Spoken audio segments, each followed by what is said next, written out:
तो good morning dear GATE aspirants, my self Sunil Yadav. Welcome to देवद GATE easy. आज हम डिस्कस करने वाले हैं एंथैल्पी के बारे में कि एंथैल्पी क्या होती है और एंथैल्पी से रिलेटेड सारी डिटेल्स, चाहे वो इंटरनल एनर्जी हो, चाहे वो फ्लो वर्क हो, चाहे कुछ भी हो, वो आइडियल गैस से रिलेटेड कि आइडियल गैस का क्या क्या संबंध है इंटरनल एनर्जी के साथ, वो सारी चीज़ें आज आप डिस्कस कर लेंगे। और आज वीडियो देखने के बाद आपको एंथैल्पी से रिलेटेड कोई भी डाउट आपके मन में नहीं रहेगा, इस बात का मैं वादा करता हूँ। ठीक है, तो ज़्यादा देर ना करते हुए चलिए शुरुआत करते हैं। What is enthalpy? सबसे पहली बात तो ये समझ लीजिए कि एंथैल्पी को हम रिप्रेजेंट करते हैं कैपिटल H से, और ये क्या होती है? ये होती है प्रॉपर्टी ऑफ थर्मोडायनेमिक सिस्टम। क्या होती है ये?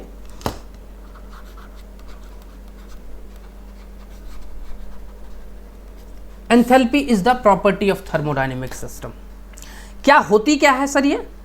एंथैल्पी होती है सर ये H is equal to U plus PV।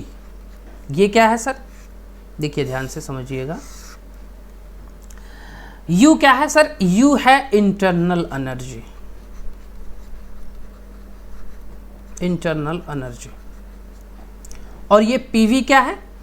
PV है फ्लो वर्क। क्या है ये? Flow work. ठीक है, तो सर इंटरनल एनर्जी क्या होती है और फ्लो वर्क क्या होता है? जब ये दोनों चीजें समझ में आ जाएंगी तो फिर आपको एंथैल्पी समझ में आ जाएगी। ठीक है, तो आई थिंक फ्लो वर्क को मैं थोड़ा सा लेटर ऑन डिस्कस करता हूं। उससे पहले हम डिस्कस करते हैं कि इंटरनल एनर्जी होती क्या है। इंटरनल एनर्जी क्या होती है? जैसे आपका एक ग्लास ऑफ वाटर है, मान लीजिए कि इस ग्लास में पानी भरा हुआ है, और ये वाटर को हमने कल के उसके पहले वाले वीडियो में हमने डिस्कस किया था। यही क्या है? थर्मोडायनेमिक मैटर है। तो थर्मोडायनेमिक मैटर के अंदर जो इंटरैक्शन होते हैं, इंटरैक्शन का मतलब हुआ कि उनके अंदर कॉलिजन हो रहा है, उनके अंदर रिपल्सन हो रहा है, अट्रैक्शन हो रहा है, वो सारी चीज़ें जो इंटरमॉलिक्यूलर एक्टिविटी हैं, वाइब्रेशन हो रहा है, उनके अंदर मोशन हो रहा है, दैट रिप्रेजेंट्स टेम्परेचर। क्या रिप्रेजेंट करता है? इस बॉटल के अंदर, इस बॉटल के अंदर जो थर्मोडायनेमिक मैटर है, उस थर्मोडायनेमिक मैटर के जो इंडिविजुअल मॉलिक्यूल्स हैं वो ऑब्वियसली मोशन में होंगे, ऑब्वियसली उनके अंदर कुछ इंटरैक्शन हो रहा होगा, और वो मोशन, इंटरैक्शन, वाइब्रेशन किस चीज़ को रिप्रेजेंट करता है? टेम्परेचर को रिप्रेजेंट करता है। सबसे पहले बहुत से बच्चों के मन में एक डाउट आता होगा कि सर टेम्परेचर होता क्या है। टेम्परेचर की डेफिनेशन समझ लेते हैं। तो इंटरनल एनर्जी को थोड़ी, एक सेकेंड, इंटरनल जो एनर्जी है आपके,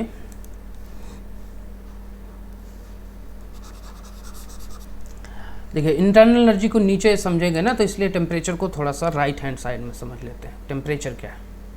सबसे पहले ध्यान से समझना हर एक चीज़ को, ऐसा कोई क्वेश्चन ही नहीं बचेगा जो आपको समझ में ना आए। ठीक है, सबसे पहले हम ये समझते हैं कि सर टेम्परेचर होता क्या है। सर हमारे पास एक ग्लास है, ग्लास में वाटर भरा हुआ है, और इसमें ये, इस वाटर को आपने बोला था ये सर थर्मोडायनेमिक मैटर है। तो मैं कैसे मानता हूं कि इसमें टेम्परेचर है? तो टेम्परेचर की डेफिनेशन क्या कहती है? सर टेम्परेचर की डेफिनेशन ये कहती है कि टेम्परेचर इज द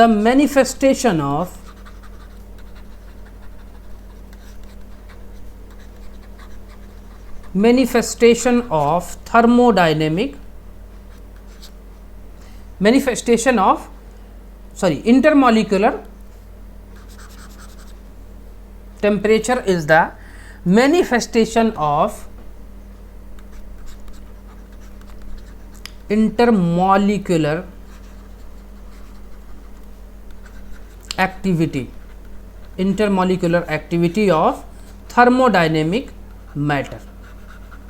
क्या डेफिनेशन है सर? डेफिनेशन ये है कि temperature is the manifestation of intermolecular activity. Intermolecular activity को रिप्रेजेंट करता है टेम्परेचर।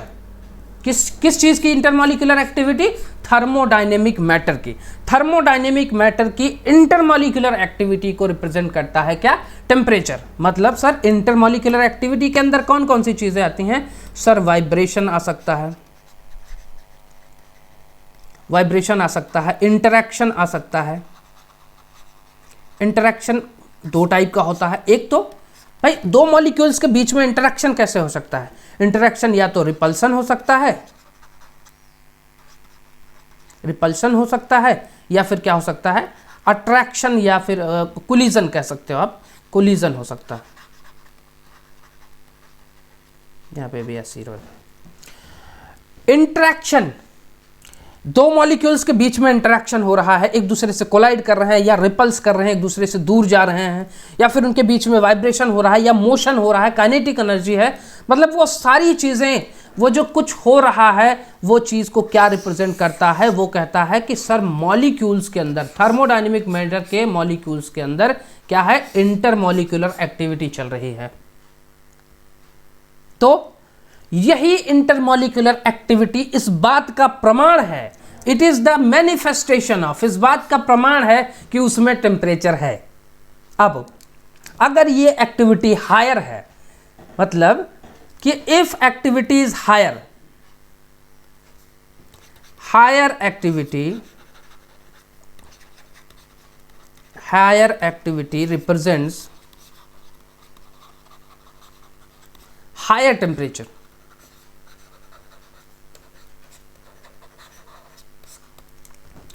मतलब कि अगर ये एक्टिविटी हायर है, ज्यादा हो रही है, दैट मीन्स कि वहां पे टेम्परेचर भी ज्यादा है। अगर यहां पे मान लीजिए मोशन, वाइब्रेशन, अट्रैक्शन, रिपल्सन ये सब ज्यादा होगा तो इसका मतलब इस थर्मोडायनेमिक मैटर का टेम्परेचर भी ज्यादा होगा। और एक और डेफिनेशन क्या है? डेफिनेशन क्या है कि टेम्परेचर जो है वो is the measure of coldness and hotness. मतलब कोई चीज कोल्ड है या हॉट है, इस चीज को भी ये बताता है कि ये टेम्परेचर का ही अपना मेजर है। ठीक है, तो आई होप सो कि आपको ये टेम्परेचर की एक्टिविटीज जो है, टेम्परेचर की डेफिनेशन जो है वो क्लियर हुई होंगी। ठीक है, अब हम आते हैं धीरे धीरे इंटरनल एनर्जी की तरफ। इंटरनल एनर्जी क्या था? देखिए मैंने आपसे वादा किया था कि आपको कोई भी ऐसा डाउट बचेगा ही नहीं जो आपको डिस्कस ना हो आपके साथ। ठीक है, तो इंटरनल एनर्जी डिस्कस करते हैं। इंटरनल एनर्जी जो होती है सर, अब ध्यान से समझिए, ये अब आपका ग्लास था, ग्लास के अंदर कोई ना कोई टेम्परेचर है, थर्मोडायनेमिक मैटर है, और थर्मोडायनेमिक मैटर है तो उसके अंदर इंटरैक्शन या फिर कोलिजन वगैरह हो ही रहा होगा। और अगर ऐसा हो रहा है तो यहाँ पे ये रिप्रेजेंट कर रहा है कि ये टेम्परेचर है। और अगर ये टेम्परेचर है तो internal energy is a function of temperature होती है। इंटरनल एनर्जी जो होती है वो फंक्शन ऑफ टेम्परेचर होती है। दैट मीन्स कि उस थर्मोडायनेमिक मैटर में इंटरनल एनर्जी है, एग्जिस्ट कर रही है। अब ये कैसे होती है इसको हम अभी थोड़ी देर बाद देखते हैं कि इंटरनल एनर्जी कैसे फंक्शन ऑफ टेम्परेचर होती है। लेकिन internal energy function of temperature होती है। और टेम्परेचर आप समझ गए कि अगर कोई मैटर है, इसमें जो एक्टिविटीज हो रही हैं, मॉलिक्यूलर एक्टिविटीज, वो चाहे अट्रैक्शन हो, चाहे कोलिजन हो, चाहे वो वाइब्रेशन हो, चाहे वो मोशन हो, दैट रिप्रेजेंट्स द टेम्परेचर। और temperature is the function of internal energy. तो इसका मतलब ये हुआ कि सर इस वाटर में, इस थर्मोडायनेमिक मैटर में इंटरनल एनर्जी है। अब ध्यान से समझना, internal energy is also property of thermodynamic system. Property of thermodynamic system, ये एक तरह से थर्मोडायनेमिक सिस्टम की प्रॉपर्टी है। ठीक है, दूसरी चीज, अब इंटरनल एनर्जी होती क्या है? इंटरनल एनर्जी मैंने बता दिया कि क्या होती है, फंक्शन ऑफ टेम्परेचर है। टेम्परेचर है तो उसमें इंटरनल एनर्जी है। लेकिन इंटरनल एनर्जी कितने टाइप की होती है सर? इंटरनल पोटेंशियल एनर्जी और इंटरनल काइनेटिक एनर्जी। सर ये दो टाइप की एनर्जी होती है internal energy. Internal kinetic energy, internal potential energy, दो टाइप की एनर्जी होती है। कैसे सर? देखिए इसमें मान लीजिए इसमें मॉलिक्यूल्स जो भी हैं, इसमें मॉलिक्यूल्स थे, ठीक है, इनके बीच में अगर मोशन हो रहा है तो क्या है? इंटरनल काइनेटिक एनर्जी है। और अगर इनके बीच में इंटरैक्शन हो रहा है तो क्या है, इंटरनल पोटेंशियल एनर्जी है। बात समझ में आई। अब इंटरनल पोटेंशियल एनर्जी से ज़्यादा ज़रूरी है ये समझना कि काइनेटिक एनर्जी और पोटेंशियल एनर्जी क्या होती है। आप जानते हैं, यहाँ पे छोटा सा मैं हिंट दूंगा। देखिए, मैं एक एक चीज़ों में अगर घुसता चला जाऊंगा तो फिर बहुत लंबा चला जाएगा ये। तो आई होप सो कुछ चीज़ें मैं एक्सपेक्ट करता हूँ कि आपको पता होगी कि काइनेटिक एनर्जी को अगर हम रिप्रेजेंट करते हैं, वैसे सिंपल काइनेटिक एनर्जी को तो हम कहते हैं हाफ mv², ये काइनेटिक एनर्जी है। और अगर पोटेंशियल एनर्जी है तो सर ये mgh है। दैट रिप्रेजेंट्स कि अगर कोई बॉडी है आपकी, अगर कोई बॉडी है ये आगे की तरफ मूव कर रही है तो इसमें क्या हो सकती है, हाफ mv² काइनेटिक एनर्जी हो सकती है। लेकिन अगर कोई बॉडी है और ये आपके ये ज़मीन से इतनी हाइट पे रखी हुई है, जैसे मैंने इस बॉटल को यहाँ से उठाया, ज़मीन से इतना ऊपर उठाया, जब मैं इसको यहाँ से छोड़ूंगा तो ये नीचे जाके टकराएगा तेजी के साथ ज़मीन पे। क्यों टकराता है? क्योंकि हमने जब ज़मीन से इसको ऊपर उठाया तो हमने इसको एक एक पोटेंशियल एनर्जी दे दी, और यही पोटेंशियल एनर्जी की वजह से जब ये नीचे जाके कोलाइड करेगा तो ये ब्रेक भी हो सकता है। उतनी एनर्जी उसमें मैंने स्टोर कर दी है। जितनी हाइट तक आप लेके जाएंगे उतनी ज़्यादा पोटेंशियल एनर्जी स्टोर हो जाएगी, क्योंकि पोटेंशियल एनर्जी क्या होती है, वो रिप्रेजेंट करती है सर mgh को। h पे डिपेंड करती है, मास भी वही है, g की भी वैल्यू वही होती है, h पे डिपेंड करती है। वैसे ही हाफ m ये सेम होता है, यहाँ पे वेलोसिटी पे डिपेंड करती है इंटरनल काइनेटिक एनर्जी। तो आई होप सो मैंने छोटा सा एक ओवरव्यू दे दिया है। ठीक है, अब इंटरनल पोटेंशियल एनर्जी, जैसा कि हमने बताया कि इंटरनल पोटेंशियल एनर्जी जो है मॉलिक्यूलर इंटरैक्शन की वजह से, जैसे दो मॉलिक्यूल्स के बीच में जो इंटरैक्शन हो रहा है, उसके बीच में इंटरैक्शन हो रहा है, इस इंटरैक्शन पे डिपेंड करती है कि क्या इंटरैक्शन उसके बीच में हो रहा है। ठीक है, अब इस इंटरैक्शन को मान लीजिए कि इस मॉलिक्यूल्स का मैं मास मान लेता हूं m1 और ये मास मान लेता हूं m2, मान लेते हैं इसका मास है। तो दो मास के बीच में अगर कोई डिस्टेंस r डिस्टेंस के बीच में ये मास रखा हुआ है, तो इसकी मॉलिक्यूलर एक्टिविटी को कौन बताता है, ये Newton's law of gravitation. Newton's law of gravitation, according to Newton's law of gravitation, अगर हम यहां पे निकालना चाहें कि इन दोनों के बीच में फोर्स कितना लग रहा है, तो g m1 m2 अपॉन में r² से हम निकाल सकते हैं, न्यूटन्स लॉ ऑफ ग्रेविटेशन। ठीक है, लेकिन यहां पे इस चीज की आवश्यकता नहीं थी, मैंने वैसे आपको बता दिया है। दूसरी चीज यह है, यहां पे आवश्यकता किस चीज की थी, यहां पे आवश्यकता इस चीज की थी कि जरा देखिए, अगर मैं एक ग्राफ बनाता हूं आपके सामने, ये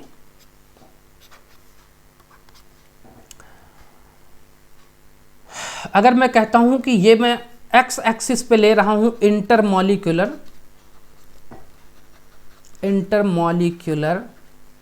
डिस्टेंस, और y एक्सिस पे ले रहा हूं मैं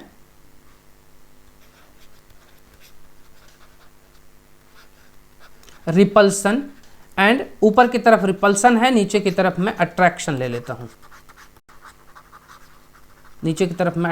लेता हूं, दैट मीन्स कि मैं y एक्सिस पे क्या लिया हूं, इंटरमॉलिक्यूलर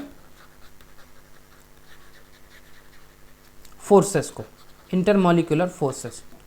मैंने x एक्सिस पे इंटरमॉलिक्यूलर डिस्टेंस लिया है, y एक्सिस पे इंटरमॉलिक्यूलर फोर्सेस को हमने लिया है। अब हम कह रहे हैं कि ऊपर की तरफ अगर हम इस जीरो लेवल से y एक्सिस में पॉजिटिव जाते हैं तो हम रिपल्सन को रिप्रेजेंट कर रहे हैं, और y एक्सिस में अगर हम नेगेटिव जाते हैं तो हम अट्रैक्शन को रिप्रेजेंट कर रहे हैं। तो इसके बीच में हमारे सामने एक ग्राफ बन के आता है, वो ग्राफ होता है सर कुछ ऐसा। एक सेकेंड,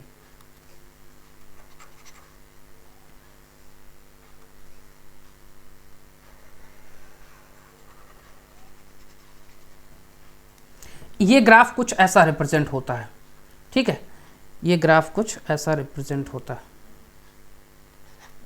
इसको हम R0 बोलते हैं। कैसे, थोड़ा सा इसके बारे में समझते हैं, ये क्या चीज़ है, इसकी कहानी क्या है, इसके बारे में थोड़ा सा समझ लेते हैं।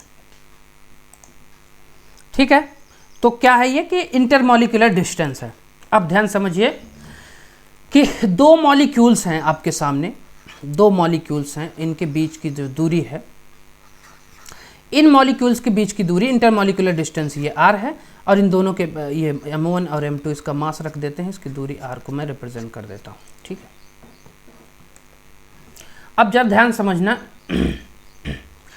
अगर मैं ये कहूँ कि मैं जैसे जैसे इन मॉलिक्यूल्स के बीच की डिस्टेंस को बढ़ाता जाता हूँ, जरा देखना, अगर मैं इस पॉइंट से, 0 पॉइंट से, मतलब इन दोनों के बीच की डिस्टेंस 0 है, अभी 0 है, तो इस समय जब 0 है तो ना अट्रैक्शन है ना रिपल्सन है।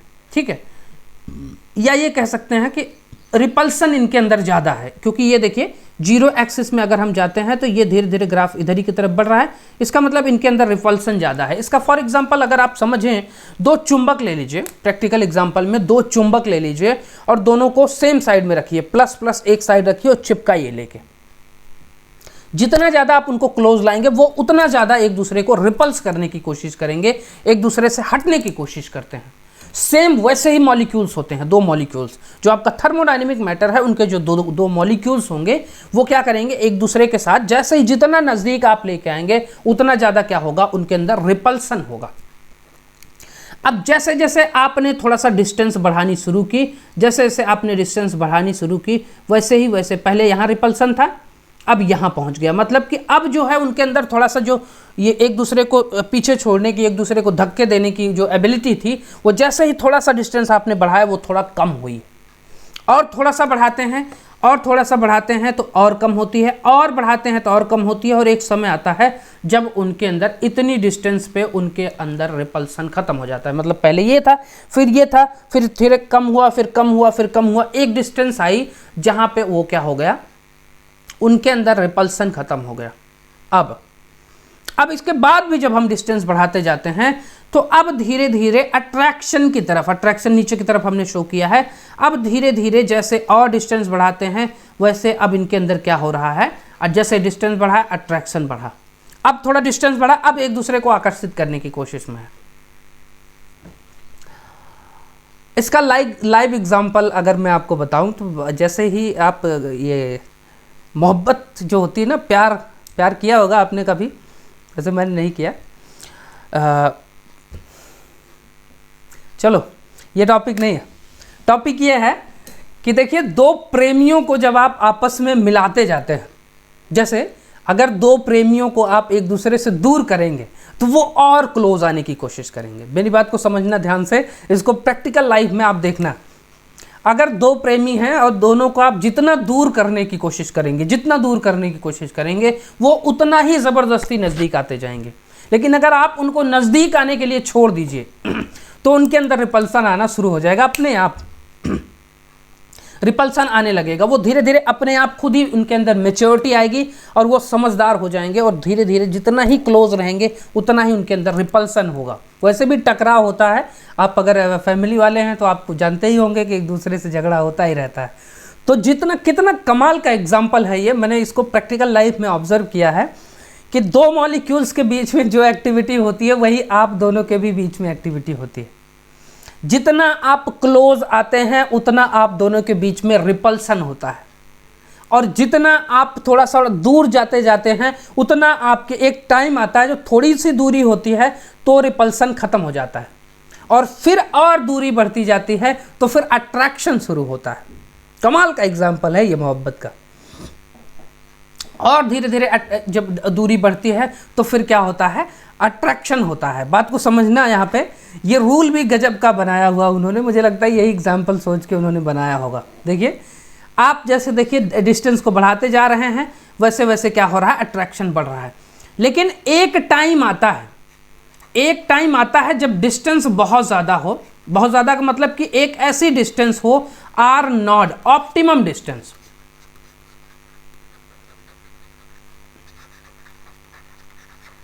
एक ऑप्टिमम डिस्टेंस आएगी उन दोनों के बीच में, जहां पे उनके बीच में अट्रैक्शन एकदम अपर लेवल पे होगा, टॉप लेवल पे होगा। दैट मीन्स कि ये अट्रैक्शन होगा इस पॉइंट पे, उस पॉइंट पे, उस दूरी के बीच में अट्रैक्शन उनके अंदर ज़बरदस्त होगा। लेकिन अगर आप उसके बाद भी उनके बीच की दूरियों को बढ़ाते जाएंगे तो फिर से आपका ये जो अट्रैक्शन है ये मैक्सिमम तक पहुंचने के बाद फिर से धीरे धीरे कम होता जाएगा। अभी भी अट्रैक्शन है, लेकिन जैसे जैसे और दूरी बढ़ाया आपने, आप यहाँ से यहाँ पहुँचे, वैसे अट्रैक्शन और कम हुआ। आप यहाँ से यहाँ पहुँचे, अट्रैक्शन और कम हुआ। आप यहाँ से यहाँ पहुँचे, अट्रैक्शन और कम हो गया, और धीरे धीरे ये क्या हो जाता है, ज़ीरो की तरफ बढ़ जाता है। मतलब अब एकदम जब एक दूसरे से एकदम दूर ही हो जाएंगे, ख़त्म हो गया उनका रिश्ता, तलाक ही हो गया, तो फिर क्या अट्रैक्शन रह गया। और जब अट्रैक्शन जीरो हो जाता है तो वहाँ पे हम कहते हैं कि सर जो इंटरनल पोटेंशियल एनर्जी है अब इनके बीच में जीरो हो गई। और ये किस चीज़ का एग्जाम्पल है जहाँ पे इंटरनल पोटेंशियल एनर्जी जीरो हो जाए? ये एग्जाम्पल है आइडियल गैस का। आप जानते हैं आइडियल गैस और रियल गैस के बीच में मैंने डिफरेंस आपको समझाया हुआ था। तो आइडियल का मतलब होता है कि ऐसी सिचुएशन जो कभी ऑब्टेन्ड हो ही ना सके, परफेक्ट नहीं हो सकती, कोई भी आइडियल सिचुएशन हो। तो मतलब आइडियल एक ऐसी सिचुएशन है जब आइडियल गैस में आप जानते हैं इस कमरे में आइडियल गैस है, मतलब एक दूसरे मॉलिक्यूल्स जो हैं बहुत दूरी पे हैं, उनके अंदर अट्रैक्शन हो ही नहीं पा रहा है। अट्रैक्शन किस में होगा? टायर में जब आप हवा भरते हैं तो उसमें जब अलग मॉलिक्यूल्स को खूब ज़्यादा एक कम थोड़े से स्पेस में खूब ज़्यादा मॉलिक्यूल्स आप भर दीजिए एक दूसरे के बीच में, फिर उनका अट्रैक्शन शुरू हो जाता है, इंटरेक्शन। बात समझ में आई?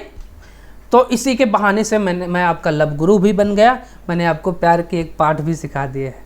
ठीक है, चलो इंटरनल एनर्जी समाप्त हुई? नहीं, समाप्त नहीं हुई।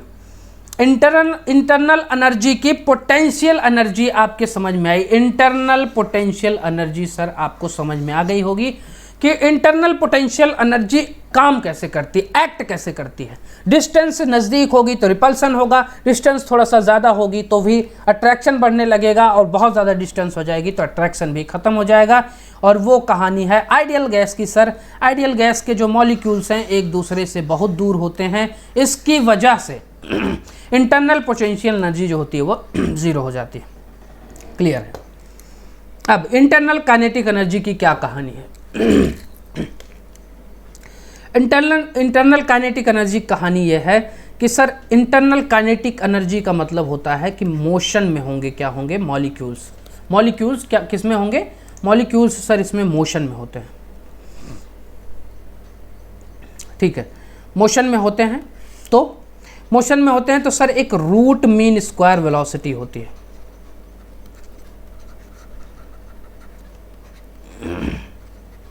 हम मान के चलते हैं कि ये जो मॉलिक्यूल्स हैं, ये मॉलिक्यूल्स जब मोशन में होते हैं तो इनके बीच में क्या होती है? रूट मीन स्क्वायर वेलोसिटी होती है। जैसे अभी थोड़ी देर पहले देखा था हाफ एम वी स्क्वायर, तो यहाँ पे वी स्क्वायर, वी क्या था? ये मॉलिक्यूल्स की, मतलब कि ये ब्लॉक की वेलोसिटी थी, ब्लॉक की। लेकिन यहाँ पे अगर हम मॉलिक्यूल्स की बात करते हैं तो मॉलिक्यूल्स के टर्म्स में हम बात करते हैं रूट मीन स्क्वायर वेलोसिटी, और इसको हम CRMS से रिप्रेजेंट करते हैं। Root mean square velocity C से रिप्रेजेंट करते हैं। और जो CRMS होता है वो डायरेक्टली प्रोपोर्शनल होता है अंडर रूट ऑफ T के, टेम्परेचर के inverse, sorry directly proportional to under root में होता है। ठीक है, अब जरा मुझे बताना कि अगर मैं कहूँ कि इंटरनल काइनेटिक एनर्जी क्या होगी तो आप क्या कहेंगे sir? Half M CRMS square, यही तो कहेंगे। जैसे हाफ एम भी स्क्वायर, यहाँ पे वेलोसिटी CRMS था। अगर मैं बात करूँ तो ये हो जाएगा हाफ एम टेम्परेचर के बारे में तो रूट T का होल स्क्वायर। और मैं डायरेक्टली प्रोपोर्शनल अगर बात करूँ internal kinetic energy directly proportional to क्या हो जाएगा? Function of T। मतलब कि सर काइनेटिक एनर्जी जो थी वो क्या थी? सॉरी, ये CRMS क्या था? अंडर रूट T के, ये डायरेक्टली प्रोपोर्शनल था। और इंटरनल काइनेटिक एनर्जी जो है वो क्या हो जाएगी? फंक्शन ऑफ टेम्परेचर हो जाएगी, टेम्परेचर के डायरेक्टली प्रोपोर्शनल हो जाएगी, ये डायरेक्टली प्रोपोर्शनल टू टेम्परेचर हो जाएगी। बात समझ में आई? ये ऑलवेज होगा, ये हमेशा होगा। इंटरनल एनर्जी क्या हो जाएगी? डायरेक्टली प्रोपोर्शनल टू टेम्परेचर हो जाएगी। अब इसीलिए कई बार कई जगह पे ये पूछा जाता है कि मुझे ये बताओ कि इंटरनल एनर्जी किस चीज़ का फंक्शन है, तो आप बोलते हैं टेम्परेचर का। लेकिन ये किस केस में? जब आइडियल गैस हो। आइडियल गैस की ही केस में internal energy is a function of temperature होगी, क्योंकि आइडियल गैस की केस में इंटरनल काइनेटिक पोटेंशियल एनर्जी जो हो जाती है वो जीरो हो जाती है और इंटरनल काइनेटिक एनर्जी बचती है, और internal kinetic energy will be only the function of temperature. इसीलिए हम बोलते हैं internal kinetic energy, internal energy function of temperature होती है आइडियल गैस के लिए। तो अब आपके समझ में आया कि इंटरनल एनर्जी क्या होती है और इंटरनल एनर्जी को कैसे हम डेराइव कर सकते हैं, कैसे हम एक्सप्लेन कर सकते हैं। ये thermodynamic property of the system होती है। तो आई होप सो कि आपको इंटरनल एनर्जी की चीज़ें क्लियर हुई होंगी। दूसरी चीज़, मेन टॉपिक तो अब आते हैं। मेन टॉपिक आपका क्या था? एंथैल्पी था सर, एंथैल्पी था। एंथैल्पी सर क्या है? एंथैल्पी है H is equal to U plus PV। आपने सर इंटरनल एनर्जी तो बता दिया, लेकिन अब मुझे बताइए कि ये क्या है? PV। PV है sir flow work. Flow work होता क्या है? फ्लो वर्क क्या होता है? फ्लो वर्क को समझने का तरीका ये है कि मान लीजिए आपके पास एक बकेट है, बकेट में आपका पानी आ रहा है। कहाँ से आ रहा है? ये आ रहा है आपका यहाँ से। मान लीजिए एक पाइप है, पाइप में पानी फ्लो हो रहा है, ये फ्लो होकर के आपके बकेट में आ रहा है। ध्यान समझना, आपके बकेट में क्या है? थर्मोडायनेमिक मैटर है। दैट मीन्स कि क्या है? H2O या वाटर आप बोल सकते हो, थर्मोडायनेमिक मैटर है। और यही वाटर क्या है? यहां से फ्लो होकर के आ रहा है। ध्यान समझना। मुझे एक बात बताओ कि इस वाटर में, ये वाटर कौन सा वाटर है? ये वाटर है स्टिल वाटर। स्टिल वाटर, क्योंकि ये बकेट वाला वाटर जो है वो फ्लो नहीं हो रहा है। स्टिल वाटर, बकेट वाला वाटर फ्लो नहीं हो रहा है, लेकिन ये क्या हो रहा है? Flow water. ठीक है। अब इंटरनल एनर्जी तो हर जगह होती है, क्योंकि मॉलिक्यूल्स की एक्टिविटी होगी तो इंटरनल एनर्जी होगी, टेम्परेचर है तो इंटरनल एनर्जी है। इंटरनल एनर्जी इसमें भी है क्योंकि स्टिल वाटर है। लेकिन स्टिल वाटर में ऐसा क्या डिफरेंस है जो फ्लो वाटर में डिफरेंट है? मतलब स्टिल वाटर में ऐसा क्या नहीं है जो फ्लो वाटर में है? वो क्या है? जरा देखना ध्यान से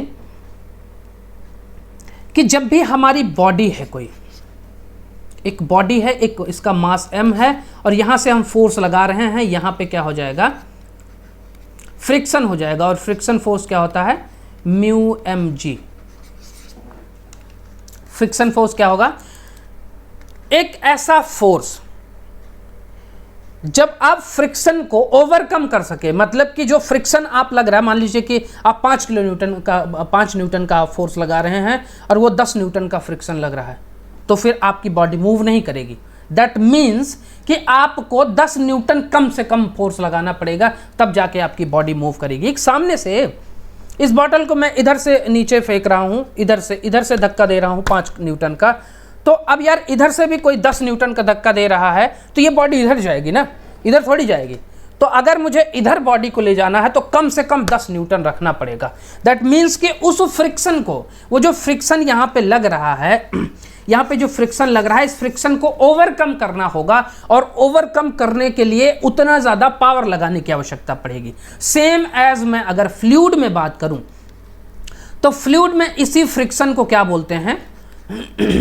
इसी फ्रिक्शन को बोलते हैं विस्कोसिटी।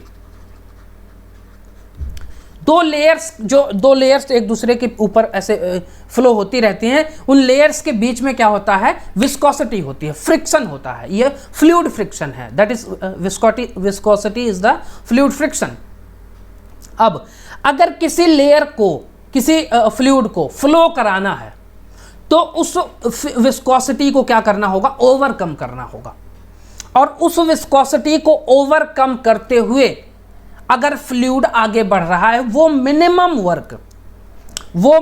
वर्क फ्लूइड का, वो मिनिमम वर्क जो विस्कोसिटी को ओवरकम करके जस्ट फ्लो होने के लिए स्टार्ट हो जाए। बात समझना मेरी, मैं क्या कह रहा हूं कि मैं वाटर जो है, वाटर आपका रखा हुआ किसी बकेट में, मान लीजिए किसी बकेट में आपका वाटर रखा हुआ है, आप उसमें पानी डाल रहे हैं, लेकिन एक समय आएगा जब वो पानी फ्लो होने के कगार पे आ जाएगा। तो वो मिनिमम वर्क जिससे आपका पानी, आपका वाटर फ्लो होने के लिए जस्ट रेडी हो जाए कि अब मैं फ्लो करूंगा, अब मैं रुक नहीं सकता, that work is called flow work. बात समझ में आई? That work is called flow work.